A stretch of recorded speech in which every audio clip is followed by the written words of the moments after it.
Hello everybody, I'm Alex, CEO and founder of MarsBased, and today's episode of Life on Mars, we're bringing you Miguel Andrés, who is the CTO at Simplr, but previously he was an executive at Google X, the moonshot factory of Google, and the CTO of Badi, one of the largest scale-ups of Barcelona, working in the prop tech sector.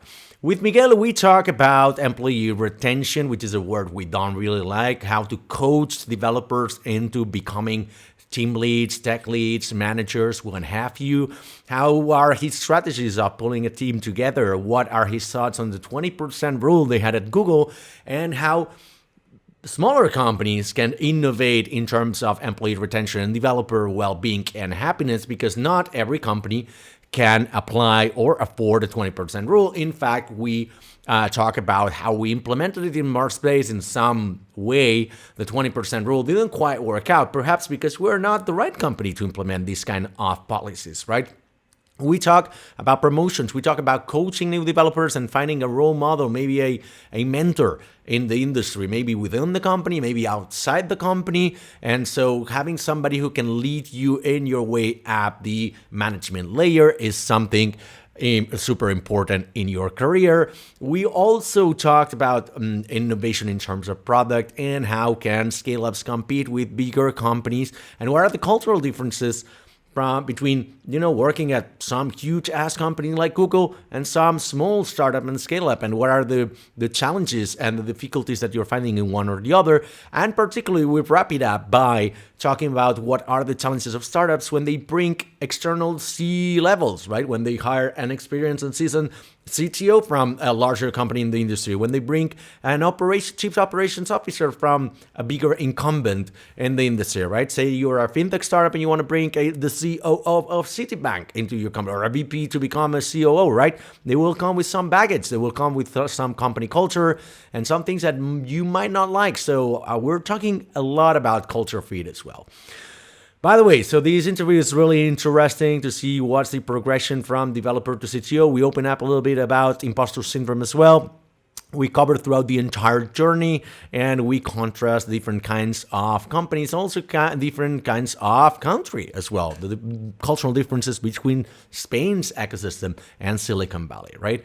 That being said, a little bit of an update from our side, after 8 years of the company, and after 3 years since our very last company retreat, we managed to go into our fourth company retreat. The one we had voted in 2019 and got postponed because of COVID, because it was supposed to happen in 2020, in May 2020. So it got canceled, got postponed indefinitely, and we ended up doing it right now in May 2022. We spent almost a week in the beautiful region of Asturias in northern Spain, in which we did some work, but basically we spent a lot of time together out in the nature and in the bars as well. So it was great. It's definitely a huge motivation boost. It's great for team building, especially for all remote companies and officeless companies like MarsBased, where we don't interact with each other very soon in real life.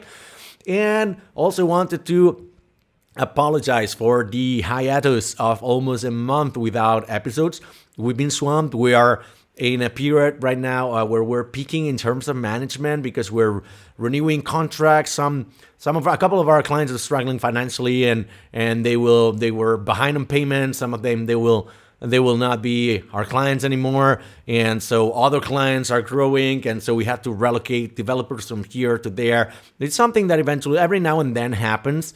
It's very seasonal, but when it happens, it's kind of like solving a very big puzzle. And every 2-3 years we got to do this. So it's we're not in a complicated spot. On the contrary, we'll be growing, and we'll be growing the team.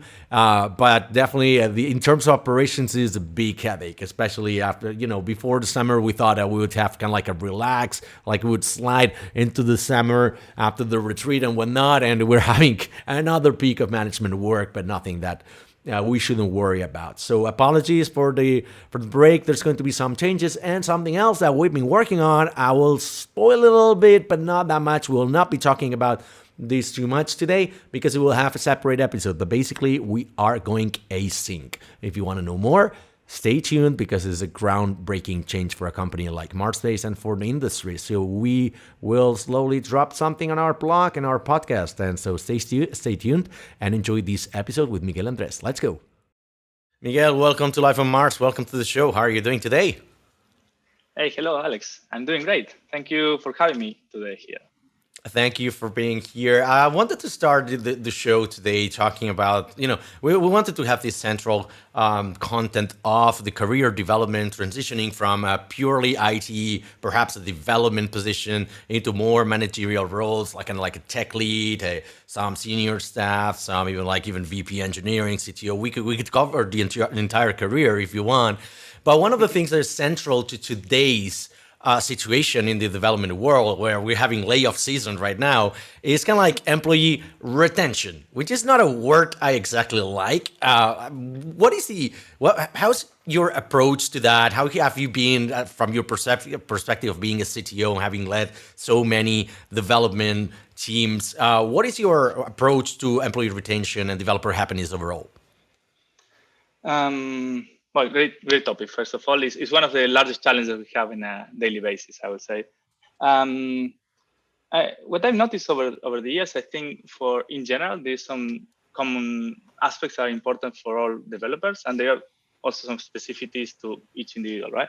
But I think something that I believe is very important is for people to have a sense of career growth, right? And to also have a sense of financial growth, right? So I think it's important in general to define a clear path for people to grow, right? And that also in some cases it turns out to be, you can call it levels, depending on the size of the company. You can define the ladders with the different levels.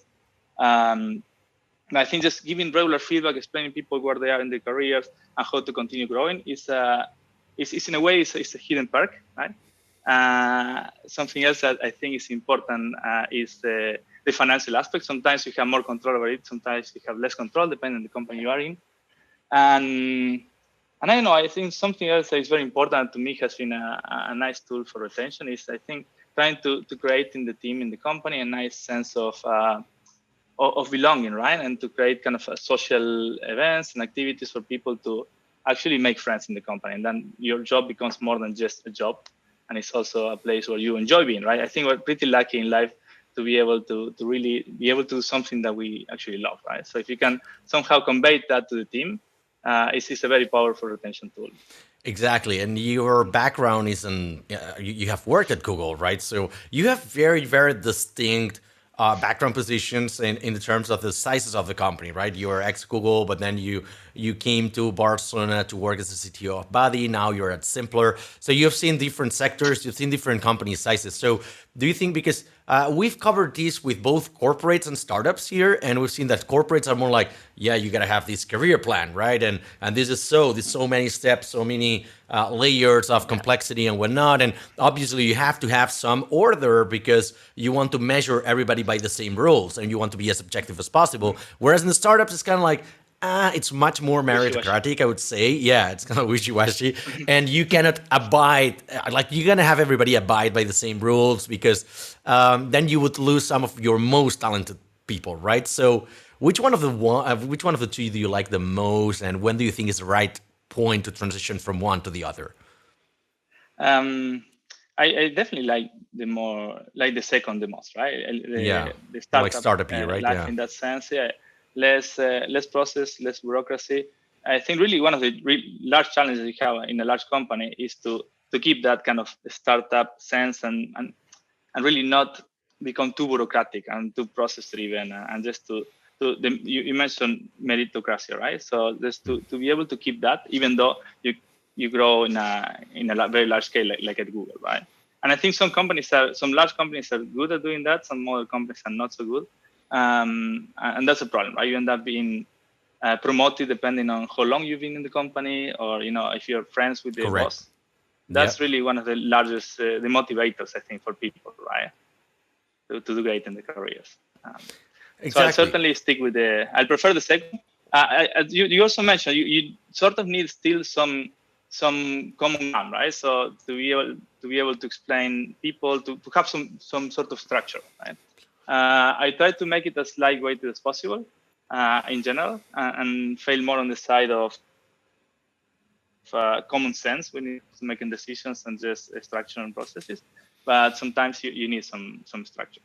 And when do you think, like, is there any kind of company size north of which you would have to implement this in all the situations? Like above 100 developers, 300 developers, something like that.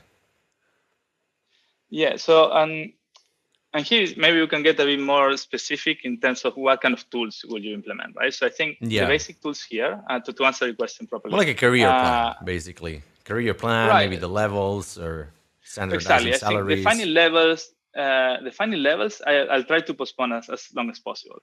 Yeah. It's I would say 50, 80, 100. I mean, Google at some point, even we're thousands of people and we freeze all promotions, right? Because people were getting too stuck in terms of what level I am, what level I want to go to. Yeah. And then we got a VP that decided, look, let's freeze the promotions. We need to get some shit done. And we come back to this, right? So I'll say, try to postpone if possible, but you still need to give guidance to people. You still need to give feedback, ideally in a weekly basis. And the younger, the more junior, I think, the more often. Right. And then, once or twice a year, depending on how formal you make it, to some sort of formal performance review, which is not only from the manager, but also from your peers. I think you end up learning a lot from what your peers think of you, right? Because you have your own perception, and then having somebody else to tell you, you're very good at this and you suck at this is actually a very powerful growing tool. So I will emphasize more that at an early stage of the company, and then leave the ladder until as long as I can. I would say. I guess at some point it becomes inevitable, but I will try to delay it. Yeah, exactly. And how did you, in your personal experience, how did you transition from being a developer to the upper layers of management, right? Well, did you actually get some interest out of it, or were you pushed to become a manager because your company policies forced you to become a manager just because you were senior enough, or was it a choice? Yeah. It's for me, it was a choice. I think in Silicon Valley, it is more of a choice. Here in Spain, I had the feeling that once you become senior, you're actually pushed into exactly. So to me, it was more of a choice. There we have ladders in parallel where you have management and IC, and you can grow in parallel at to very high levels, right? And this is for most of the large companies in the Silicon Valley. So in my own case, to me, it was just a matter of scope. I wanted to have a larger scope. When I joined Google, I guess one of the challenges to how to make an impact in such a large company when you have such great people working there. So to me, it was I spent some time trying to understand that, and basically I realized relatively quickly that I couldn't become a better programmer than a Russian guy that has been coding for 30 years and won the ACM competition with Chinese people that were really, really good at it, right? So I tried to figure out a way in which I could create impact and scope I could create impact in the company. And I figured just having a larger scope would be one way, right? And one way to have a larger scope is to help to put many people together to work on something, right? Mm-hmm. And that's how I transitioned, I would say, from an individual contributor to a tech lead within Google. And from there, I moved to management, tech lead manager. That we have also the role there, which is kind of in between the two worlds. Okay, because as you mentioned, because you came here too late. Between quote in your career to have seen the way things develop here, right? At least traditionally, before the eruption of startups, even not so long ago, 10 years ago, when I was working at Deloitte, you were just pushed up the management layer once you were past your second year in the company, just because they had a rotation, like such a big and huge employee turnover of like 40-45% a year, that no one was really more senior than 2 years into the company. Therefore, if you were more older than 2 years into the company, you're like, okay, you have to be an analyst, a manager, whatnot, because there's nobody else, right? Good people. Yeah. So the worst people left because they were fired, and the best people left because they were like, what the fuck am I doing here? I don't want to become a manager. I just want to develop. I want to be an architect. I want to be, I want to work more on the technical side of things. And by pushing you up the management layer, they were missing out on the top talent, I guess. So most people just left and they went to other companies with, less corporate bullshit, I guess. So that's why I think it's one of the first things I would call on the cultural difference. I think the startups have leveled the ground a little bit, and it's not the case anymore. But I think you also can bring a lot of experience in contrasting both the Spanish ecosystem and Silicon Valley. So, what other cultural differences have you seen in this side of things, and like coaching developers, employee retention, hiring, management of the teams, and scaling? Where do you want to start? Oh, well, there's so much to say there. There are 17 questions in one for the same price. Exactly. Take it or leave it.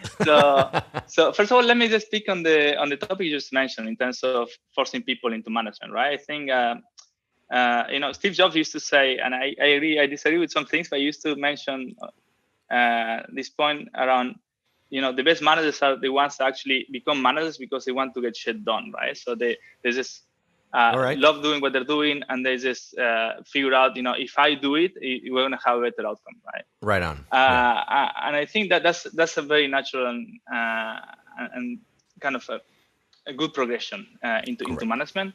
Whereas, you have to be a manager because we don't have any other option, right? And honestly, management you can be a very good IC and a terrible manager, right? So to me, are two different roles, right? Of course, in order to be a good manager, you need to be able to understand, in my opinion, at least on the engineering side, to understand a bit about engineering, right? But one thing doesn't mean the other. To me, it's the couple roles, and if you want to become a manager, you need to understand that there is a very different role, and that you have to deal with people, right? Which is a different beast than dealing with code. Code is very nice. It's very, square. You have control. Things behave the way you expect. With humans, it's a lot more complex, right? And it's not necessarily for everybody. So in that sense, I would certainly try to avoid pushing people into managers if they are not into it, right?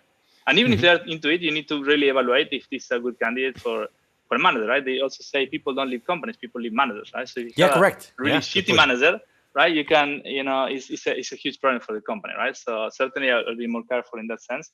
Now, just going back to your question after, cultural differences in between Silicon Valley and US. Well, I think, and Spain, I think one large difference there is that people need to understand, right? So many people are in the Silicon Valley just in a transient way, right? So they go there because they want to grow in their careers, they want to maybe make some money, and they go there just for the careers, right? And that actually makes them just focus a lot more on that, right? They basically live to work instead of working to live in a way as we do here in Spain, right?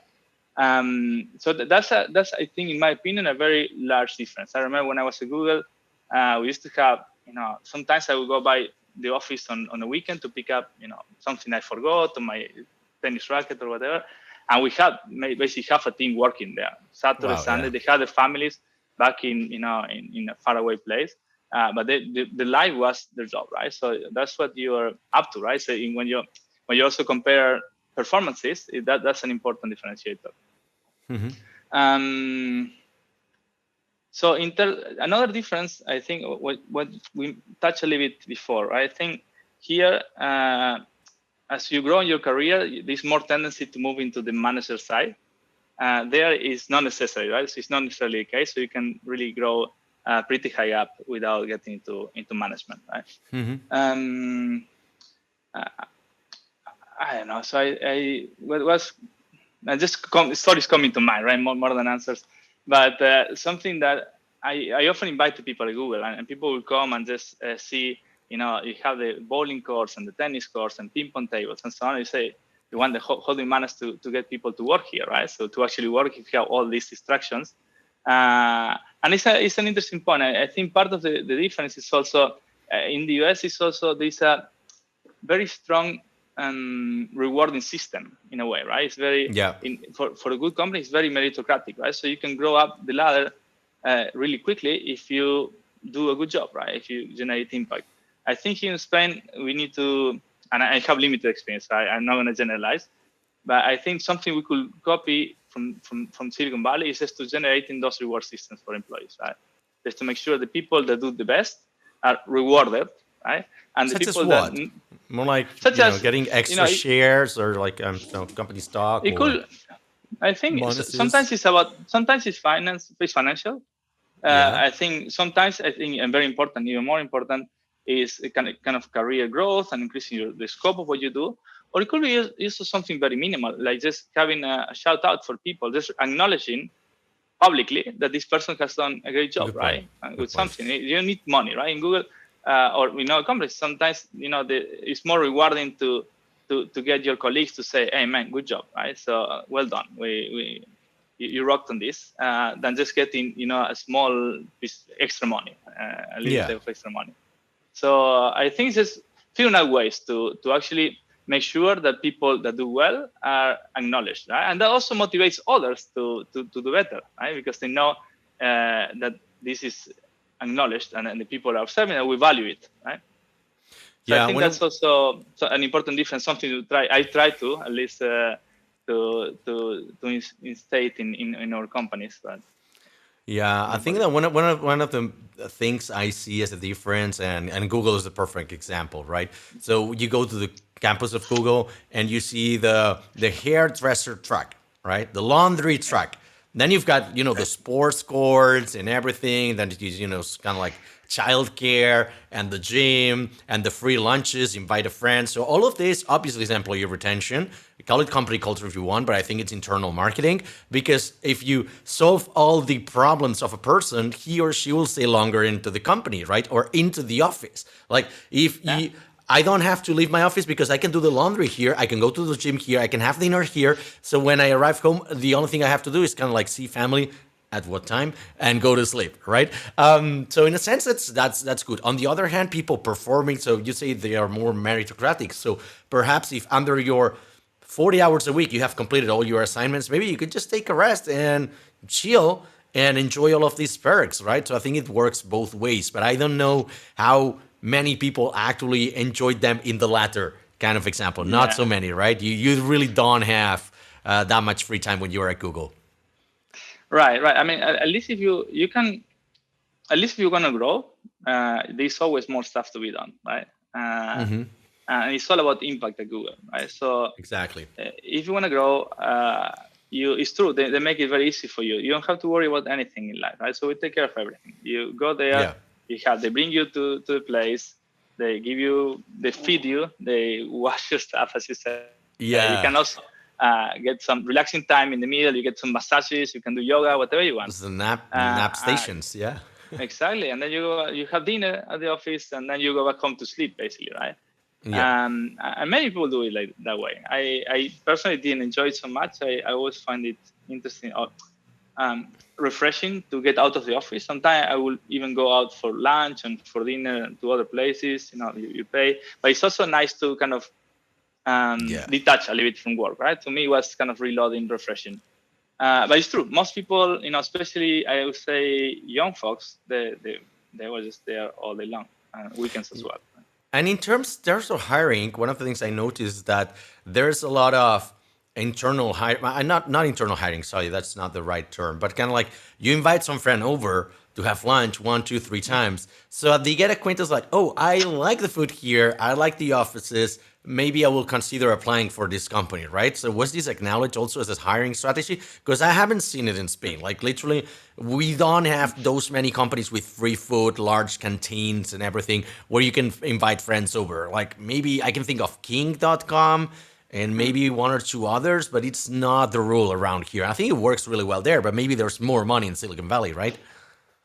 I think so. I think basically at some point this became in the Silicon Valley just a must-have sort of tool to hire and retain people, right? Yeah. There is such a war for good engineers there. Then these are peanuts, right? And, next to giving food to people or cutting their hair, next to what a good engineer makes there is peanuts, right? So and then once many companies start doing it, it's tricky for the newer companies to compete, right? Because then you have to you have to bring your food, right, or drive to work. So it's I think it's certainly a tool to attract and retain people, in my opinion, a goal, right? And but it also has a collateral effect that gets people to stay at the office longer. Yeah. And also like if you're new to Silicon Valley, you can have lunch and dinner for free for weeks without end, just going to everyone to Eventbrite, Slack, Dropbox, Facebook, Twitter, Pinterest, and whatnot. My next question is related to that. Before we wrap up with the Google thingy, we move on to other things, right? But I think that one of the things Google really pioneered was the 20% rule.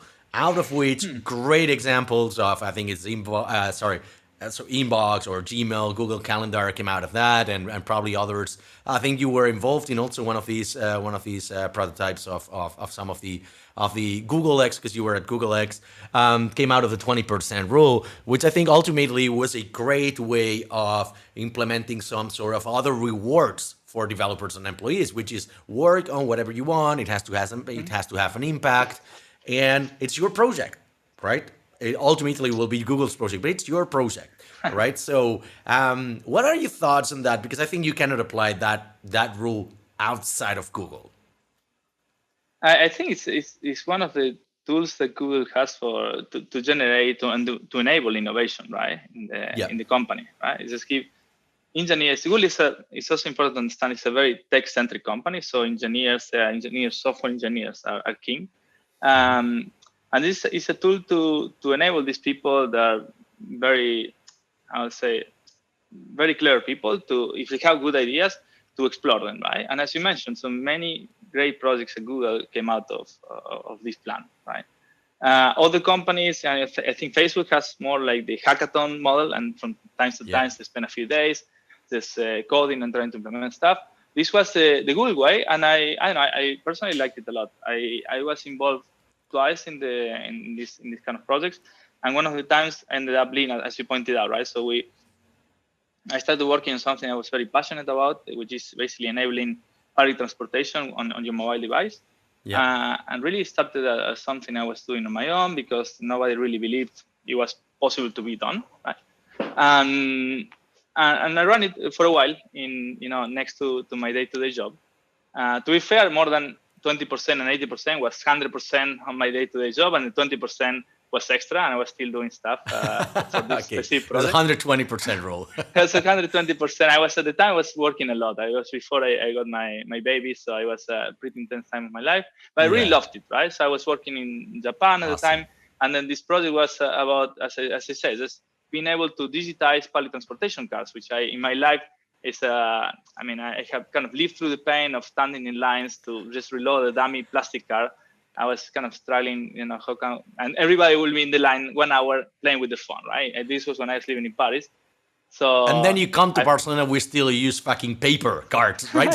In 2022. I think it was one of, unfortunately, when I was at Google, I was talking anyways to the travel agency here, to the transit agency. Okay. They're working on this for a while. But yeah, so most of the transit work in public transportation system in the world for payments works using NFC cards, basically with a chip that contains information for you to be able to run in the metro system or the bus system or whatever, right? So the project was about digitizing that, which is pretty cool. And Google, is one of the good things is that you have the big infrastructure behind, right? So if the project ends up being interesting for Google, and in this case, feasibility was the issue.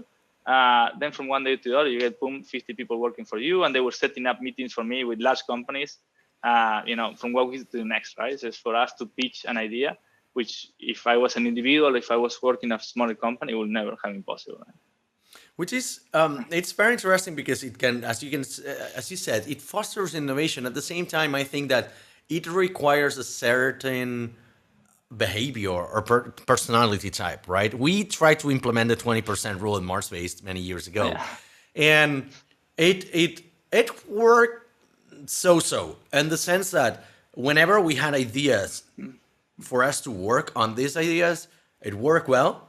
It was never enough because the sense is like it never gets completed that often. Like by working only 1 day per week, maybe you don't progress that much in the projects. And the second is because it became something that was kind of like a rule to have the 20% rule. We ended up filling it with stuff just because we had that time available, not because we really needed it. Sometimes we didn't really know what to do with that time. And so we kind of like corrupted and perverted the system, right? So do you think that maybe it's because we are not a creative company like Google? Maybe we don't have the right kind of people. Maybe we require more product people in the company. What are your thoughts on that? Well, sometimes it's also about how do you implement it, right? I think having a 20% program doesn't mean that you need to work 4 days in one thing and 1 day on whatever you want. It means that if you have a great idea, even though it's not related to the core kind of goals of your day-to-day work, you can invest some time, investigating this idea, right? So that's the one thing. If you this is not something you need to do. This is something is a perk. It's something you can do if you come up with a good idea, right? Even though it's not related to what your team is doing. And that's where basically Google is saying to the managers, Exactly. Don't bother this guy, this girl. They want to work on something. Just let them give it a shot, even though it's not beneficial for your specific team. And then I think that the other part is, as you mentioned, right, is if you were doing it only on a 20% basis, it's difficult to make progress, right? I think at some point, this is more, at least the way we're doing it, is more at the, just to define feasibility of certain products. And once you decide, like, you mentioned Google Maps, right? And AdWords, I think, was also created with exactly. Google News. So once you figure out, okay, this something is like proving market fit in a way, or feasibility, right? Once you realize there's something, you get to create a large team, right? In my case, once I managed to get through the business challenges and performance and security challenges that will involve just getting this to work, I was pitching to Google VPs, and then they say, let's go for it, right? And I got a 40 people team to work on this. Right? Nice. So I guess that's the kick. You still need a kick, right? At some point, initially it's just kind of discovery, and at some point, if you realize that there's something good, you need to make larger investment, I would say. Great. So 20% rule is something that, obviously if you're fucking Google, then you can afford it. But if you're smaller companies, because after Google, you moved to Badi, which by the way, by the time you joined must have been like 100 people. And now you're at Simplr, which I believe you're not at that company size. You don't have those tools. What are your ways right now? How can you innovate in employee retention and developer happiness in companies under the size of 100 people? Indeed, yeah, I agree. So these kind of programs are not necessarily for smaller companies. For smaller companies, it becomes tricky. You live more the day to day. It's also a lot about survival, right? You need to, as in a startup, you go on a year by year basis. So at Badi, I joined, we're 80, and we grew to 240, I think, pretty quickly. Then at the time there, we did a few hackathons, I remember, which people were very excited about. And then from those hackathons, we'll do the kind of the winner ideas. We'll just get to implement them, right? We'll just pitch. We did a hackathon. Basically, the people will come up with ideas. We present them to leadership, and the nicest ones we get to actually implement in the company, which was also kind of motivating, right? At Simplr, we're smaller, as you mentioned, right? So when I joined, I think we're 30. Now we're 55, 60. Nice.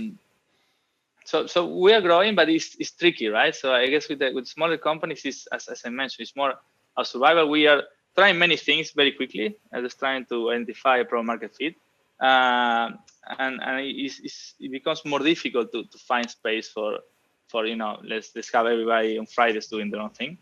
But what we try in terms of motivation, what I always try to do, regardless of the size of the company, is just making sure that people, if they come up with ideas, there is a space for them to bring up those ideas, right? And to tell, to share the ideas, no matter the level you have, no matter the role. If you have a good idea, I think in any company we should actually enable those people to share those ideas. And some of those ideas might be very, very good, right? Because we all have different slices of information. So these folks are, in particular, in general, a bit lower in the more in the ground, let's say, just doing a lot of work. Some of them are product managers that are talking to our users or designers, then or engineers, of course. Then it's just about creating spaces for them to collaborate and to challenge things. That's one part of the way to keep people engaged. But the others is, as I mentioned before, right? I think it's important to keep on enabling them to grow and helping them to continue growing in their careers, right? And create, again, the social space. I keep on coming back to this one, but I think it's important for people to feel like this is more than a job. And for that, I think it's key to connect to people within the company. Tricky question, because I think this relates to something that we will see in the next episode, because after this one, there will be And this is the one that we have already recorded but can't be published before July, which is the one with the CTO of Typeform, right, with Pau Minoves. Oh, wow.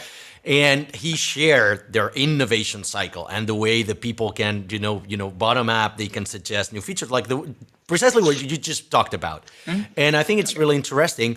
And my question here is, like, I've been seeing this kind of innovation prototypes and ways of motivating people through the innovation and employee retention. There's so many things that you can measure on this.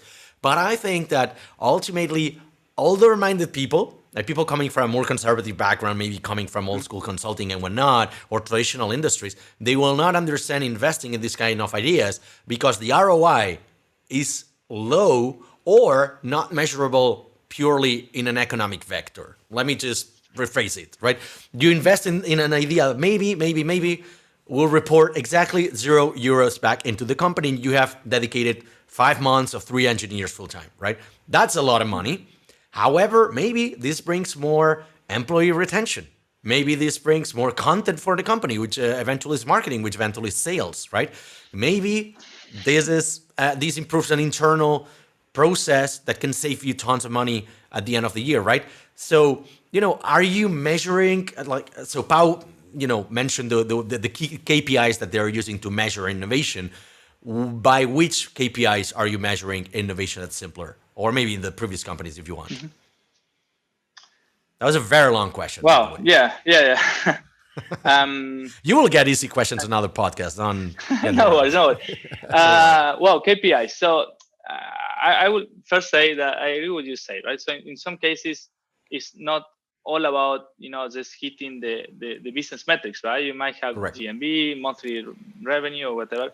Not every project will directly impact on that, but you do have projects. You actually, I think, in a way, you answered partially the question. I think just enabling people to run these projects is very good to retain people and to make sure they're happier. And then if they're happier, they're more proactive in the company, right? And retention also, hiring people it takes a lot of time. It takes a lot of money. So that's also maybe it's not your direct business metric, but it's also money and time, which for a large or small company is very valuable, right? So I don't think we have specific defined KPIs, right, that are measurable and you can just track progress, marginal progress, let's say 5-10%, at least at this stage of the company, right? So we're just so small here in Simplr to be able to measure those kind of things. Now, going back to other companies, and I'm thinking back at Google, right? Even Google, I don't think we had really specific metrics for innovation. To be honest, I don't think I have heard That's of that. That's interesting. Maybe they didn't share them with you. Maybe they were tracking maybe. You, but... Exactly. No, I think honestly, also the larger the company, the more, in many ways, there's so much inefficiency in large companies like Google. But I do think that just having had the success of some projects, right? Like was as you mentioned, right? Google Maps, Google News, and so on. That's in a way one motivation, one way to prove that in some cases it succeeds, right? In some cases it succeeds, and that's basically one way one aspect of it. The other aspect is, as we mentioned before, it's a way to enable engineers to feel empowered, right? In some cases they will succeed. In some cases, I think the key is also, even if the project doesn't succeed, that people learn, right? People, take something back with them, then they might be able to implement it in other projects. But those things are very difficult to measure and track very precisely. Right? So I'm going to check out your next episode. Yeah, I'm curious to see what Pau came up with. It was really interesting. And funnily enough, the funny thing about that one, I'm spoiling it up for everybody. Like the internal, they've got a tool to kind of like suggest ideas. They're not using Typeform for that. I was like, what the fuck, dude? Really? Like, Google Forms, maybe? There's one tool for you to track these kind of things. No, they're using Notion. But like, I would have expected them to use Typeform for the collection of the proposals. But anyways, I wanted to go a little bit into the transition to becoming a CTO, which is something that obviously you have a lot of experience with, and maybe you briefly touch upon that, which is the fact that maybe a good developer is not the right person to become a manager, right? So at which point do you think somebody is, eligible to become a manager in the sense of, because maybe they want to become managers earlier than that, but by the company standards? I see. So here we're talking about the person that wants to become a manager, right? Starting Correct. from there Yeah. and understand what involves becoming a manager. Or maybe they don't. They just want it. Right. That's So a difference. that's important, right? The grass That's is important. always greener on the other side, right? So And people like the idea of becoming a manager. They don't like the reality of becoming a manager. The reality sometimes sucks. Honestly, I mean, Yeah. when I was a tech lead, I honestly life was much easier than when I became a manager, right? When you when you're leading people, Yeah. you have the good parts, right? You have people helping you. You can kind of guide the direction of the technology in the company. Once you're a manager, you have to deal, with the not so fun parts. Sometimes you have to deal with, we need to reduce the number of people that we have in the company. Yep. Often, with the low performer, which is very tricky, right? If these are people, as I say, I like to kind of have some sort of relationship with them, and then it's tricky to just differentiate. Okay, we have this, person-to-person relation, and then I need to give you feedback. I need to help you grow, right? And these are difficult discussions that not everybody likes to have, right? So going back to your question, so I guess the first part is just to make sure people understand what involves being a manager, right? And then honestly, I don't think there is like a minimum level. I have had very great managers that didn't necessarily have a ton of experience in terms of development, right? I think it's, as I said before, I think it's important for managers to understand development, because you don't want a manager that basically doesn't understand what you're doing, or think that you should be getting stuff done in 2 days that is impossible to get done, right? Mm-hmm. Sometimes you also want to kind of talk to your manager about some of the challenges you have. So I think it's important to have certain level of common ground in terms of specific knowledge. Mm-hmm. But other than that, is a lot of being managed. But to me, in my personal opinion, it's also about being able to connect people, to understand, to be empathic with those people, and to actually help them grow in the careers, to act as enablers. And for that, I don't think you need to have 10 years of experience as a developer.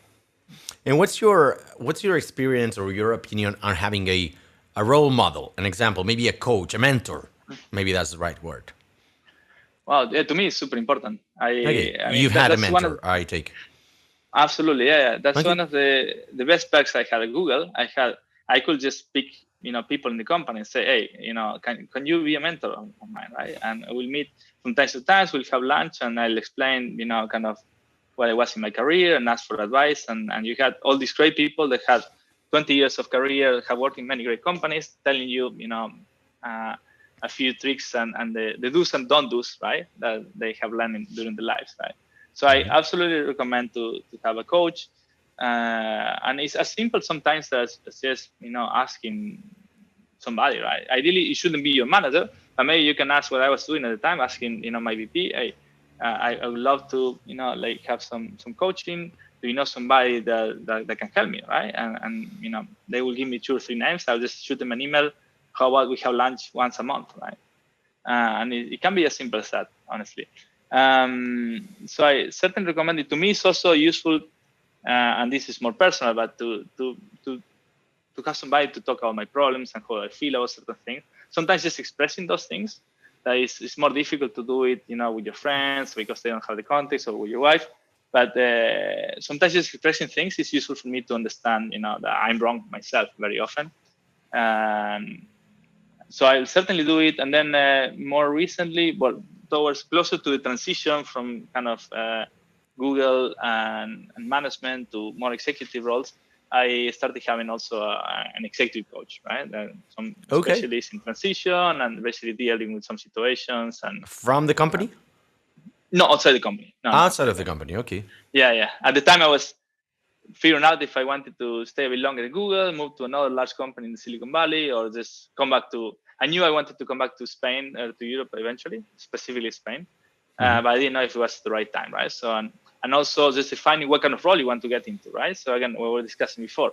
Are you sure this is what you want in your career? Understanding the role, is important. And then if once you realize or you think that's the right kind of roles, kind of transitioning your day-to-day work to start kind of gaining the right knowledge to make the jump, I think is a key step to actually move up the ladder, right? Or to a different kind of roles. There are many ways by which you can maybe foresee or discover what will your life look like 1 year into the company. One of them is reference checks, right? So maybe you want to call or message the previous person holding that position in the company. Hey, what was your experience like? Because maybe this is what I've been told, but I don't know reality versus what they tell me. Sometimes it differs quite a lot. So how did this coach help you to find the right position for you? What specific things did he or she teach you about? Like maybe you should ask these questions, you should look for this information, or for me it was really I don't know how useful is this for the audience, right? But for me it was more also a personal discovery, right? So I was I have my values, and for me, family is important, and cultural connection is important. And just talking to somebody and figuring out, maybe this is not the right place for you at this stage of your life. I especially I have worked my whole life up to that stage. I've been traveling from point to point, just following my career, right? And at some point, basically, it was mostly about the realization that it was time to kind of start prioritizing other dimensions in your life, right? Which is important, right? So this is at the end of the day, if you are happy, you can also, of course, there's a large impact in terms of your performance, right? Based on how you're feeling. So to me, it was partially that, I would say, and that was kind of the largest aspect that helped me, realizing, well, money, because in the US it's crazy. It's also a bubble there in Silicon Valley, and there's so much money, and basically there's always a carrot in front, right? So for me, it was just a personal realization. To me, it's just I don't need that much money to be happy. So just leaving behind some things and just moving to the next thing, which was in this case coming closer to our culture and to my wife. My wife is from France, so we're closer to family, and my family being from Argentina, it's also easy to come here to visit. And then, of course, my coach was also an executive coach, right? So he kind of, we talked through kind of the different challenges that we could have. It was also kind of a self-discovery process for myself, right? What do you think is important? What do you think you're good at? What do you think you're not so good at? And then from there, trying to identify if this to be a good fit, right? But at the end of the day, it's also, in a way, a jump of faith, right? In a certain way, right? To say, okay, let's give it a shot, let's try. And for me, that was the Google to Badi transition. Then from Badi to Simplr was a bit simpler. Yeah. But because I had already been in the role, but from Google to Badi is such a big gap, right? From going from a 100,000 people company to a 100 people company, right? Or 80 people company. That's a huge change. Anyways, I loved it. I was there for 2 years, and I certainly enjoyed the ride. But totally different game, right? And how about is there anything regarding some mental barriers that you had to break through when you scaled up in your management career? Like let me put it another way. Did you suffer from imposter syndrome, or maybe you thought you were not qualified for this, or did you have any some sort of I don't know. So I'm not don't want to maybe open up that much about mental issues, right? Share as much as you want. But I'm pretty sure everybody gets something like that whenever they reach a certain point in their career, right? So how did you deal with that, if even? Yeah. So, well, you mentioned imposter syndrome. To be honest, it was to me it was tougher at Google, right? It was when I joined Google, I was coming from academia. I did a PhD in the Netherlands a long time ago, and then I went to France to do a postdoc, and then from there to Google. It was a pretty large jump. So that was there for the first few months. I was working the typical scenario. I was working a lot and thinking, these people, everybody's so productive, and I suck. Yeah. But then you realize everybody goes through the same cycle. Then coming to Badi, I don't know. I think the I don't know if mental barrier. So in a way, right? So this, let me think. It's a good question. Yeah. I think for me what was very difficult, to be honest, is to see inefficiencies and don't intervene. And sometimes this is the way I am. It's very difficult to stop myself. Okay. And in the different areas, right? But it's normal, right? Because you come from a company that's operating, they have 15 years, just figuring out how to do many things, and they have processes fine, and things work very well. Unlimited money, yeah. Unlimited money, so things work, right? And then you have the best of the best for every single position, right? Or at least for the top position. Then you go to a startup, and you have great people, and you have people that are also kind of learning, starting the careers, right? So it's normal. It's normal that some things work better, some things are a little more broken. And to me, I also being myself, being Miguel, and analytical, I'm an engineer by background. So I'm very analytical, I'm very direct.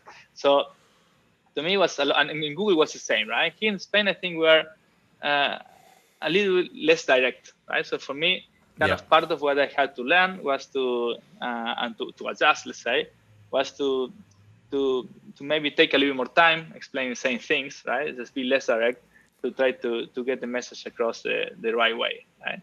And in some cases, that kind of letting go, which for me, as I say, it's not so easy when I see that something that I think it can be done better in a different way. So whereas in America, you would use the strategy of the shit sandwich, right? By which you say true, something good, hey, you're doing a great job, we love you in the company, and then something extremely bad in the middle, and then but keep up doing this good work because we value you a lot. Boom, shit sandwich, right? So here in Spain doesn't really work until or it worked until they find out, right? But here it takes a little bit longer. No, actually, that's a very interesting point because the reason I brought this up is because Carlos, when I interviewed him at Startup 2017, he was the first person publicly admitting in a Startup Grind event that he was suffering from imposter syndrome. And I was like, dude, I've got the same feeling too. I'm a CEO of a company of over 20 people. I don't deserve this, right? And we talked about it for like 20 minutes, and the interview went completely sideways. But it was really it was really good. That's why I brought it up, because it was like same company. I thought like maybe you had some experience there. But the guys at Badi, we have three founders, right? One is Carlos, and then we have Alvaro and Paulo, which are great guys, super, super clever. I really admire them, the three of them, a lot. But as you say, right, for them, it was kind of the first experience, right? So I can understand. And we had leadership sides, and we talk a lot with them. And part of the insecurities were just because of that, right? It's the first time we're doing it. And I understand. I think, I guess that's what, especially in those situations when a good coach becomes very handy. But you can still do great, really great. I mean, Mark Zuckerberg was the first one, and Steve Jobs, and you have all these great people that didn't necessarily have degrees and have done 10 companies before, right? And they have managed to achieve a lot. Now, one question that just popped into my mind right now, because you mentioned this, you as coming from Google, super experienced, then you joined into Badi, first-time entrepreneurs and whatnot. So if a company like us, it would be the same, right? If we hired you, then we would have perhaps some challenges, right? In the sense that some startups, they want to have more senior employees. They want to bring external C-levels because they're a scale-up level and they want an external. Either they want some CFO, some experienced CTO, some experienced operations, chief operations, right? So, but they oftentimes, they come with their own baggage, their own culture and whatnot. So what sort of things you have to have into consideration when hiring a seasoned CTO like you and you're a startup? Well, I would say the main thing is the cultural fit. So in this case, if you don't get a good cultural fit with the person, and it goes two ways, right? From the person coming in and from the team hiring, then even if you are really good at what you do, it's certainly going to be a problem, right? So I will argue that would be one of the main things I check. And then something very important to me that I make an explicit effort not to do, and it's something that I will validate that people coming in will just try to be aware of this, is that, in large companies like Google or many others, right? So you basically, as we discussed before, you have processes and you see things working. And and it works for the company at that point, right? So I think something very important is to realize that the same things that work for one company doesn't necessarily work for the other company, especially when it comes to processes and ways to do things, right? So the way I see it is really you basically collect tools, throughout your career, and you need to know when to use the tool for a specific company or project, right? Or even within the same company, a certain tool can work now, but not in the future, the other way around, right? So I think and I've seen this in other cases, more or less senior people, just coming new to a company and say, okay, day one, this is the way we're going to do things from now on, right? Because they saw it working in a different company. And I think you need to be able to first settle down, to understand the state of the company, to understand, like the challenges you're having, to identify the right solution, right? So that's something else I will just try to make sure incoming people will understand. And I try to understand myself as well. And this is one of the challenges you have. Perfect. I think that's a great question to kind of like wrap up this. But we've got two final quick questions, right? One is we ask everybody to share a technical fuck up, something that you own, right? And it cannot be like I hired the wrong person. Don't give me that kind of bullshit. Like everybody tries to give that one. It's like something you coded, something you pushed into production, some database you wiped, something like that you were like, what the fuck? I totally screwed up. But it was totally me, and we can learn from that. Is there any one in particular you remember from your coding days, or even as a CTO? Maybe sometimes like choosing the wrong technology and maybe it doesn't pay off. I'm thinking. So many fucked ups, but and then the ones that come to mind are not necessarily technical. But if I want to go with the technical one, I go a little bit back in time. I'm trying to remember the details, but basically this was when I was still at Google, and I was running. I was in the security team running authentication protocols, and I was setting up some. I think at the time some migration from OpenID to auth, basically one project I was trying at the very beginning of Google, and I used a library. I don't remember the details, but basically. I used a library that was not correctly implemented, and basically that led to people signing into the wrong accounts, basically, right? Which is in authentication, you have to be very, very careful. And in Google, in the authentication and security teams, it happened a few times. It once happened with SAML as well, that you have people actually seeing somebody else's emails, right? Which is really the worst thing that you can get in a company. This at a large scale, right? So it happened to me. It happened also when I was tech leading the team to somebody else in my team. And I remember, it's tricky, right? So it's tricky. Yeah, basically at that point, just to come up with the recovery mechanisms, just identify the problem, stop the problem, communicate the issue. And then for sure, from there on, I certainly check the libraries I use. I not only read kind of the signatures that they have, but they also check out that they are properly implemented. Because in this case, was a problem with initialization. They were keeping kind of all values from certain objects. They were keeping the ID of an old user. Several years ago, it was fun. I got to write a nice postmortem that got a lot of visibility. And I got to learn a lot from that. Okay, that's good. That's definitely, we can learn a lot from that. Last question, how can we help you to pay you back for this amazing time, these experiences you share with us? How can we help Miguel? How can we help Simplr? Well, just like Simplr here as well. So like Simplr. Actually, thanks a lot. I'll start by saying thank you, Alex. Honestly, it's been, we were discussing at the beginning, it's been 2 years since we are supposed to meet in the Startup Green. I remember we were supposed to meet in a conference. It didn't happen due to But COVID. it got canceled because of COVID, April 2020. Exactly. So we will bring it back maybe next year. Exactly. It's great to be here. It's great to have the chat, at least even if it's in a virtual way. Yeah. And then how to help me? I mean, honestly, some great questions here. So I still have to process some of the answers. So that's already helpful. To me, talking honestly is a very helpful self-discovery tool and self-improvement. And Simplr, well, I don't know, go check it out. It's a very nice company. I think one of the things I try to look for new companies to join is kind of having a social positive impact. In this case, it's a lot about sustainability, right? So we just try to empower users to be able to access any sort of product, physical or digital, in a subscription base, in the sense that you need to buy, the product, you need to buy the table, the phone, the car. You can just subscribe to it, and when you don't need it anymore, instead of collecting, dust at your place, you can return it, stop the subscription, and somebody else will use it, right? So this is built on top of the circular economy, and certainly helps with the planet, right?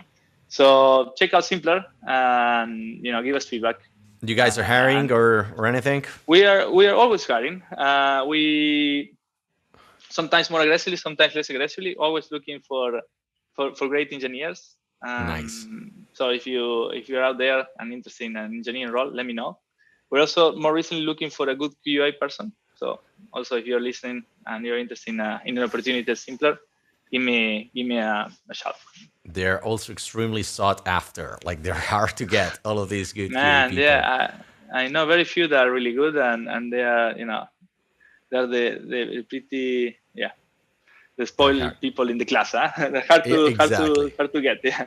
Exactly. All right, Miguel, thank you very much. Thank you, everybody. Alex, see you in the next episode. Bye, everybody. Thank you.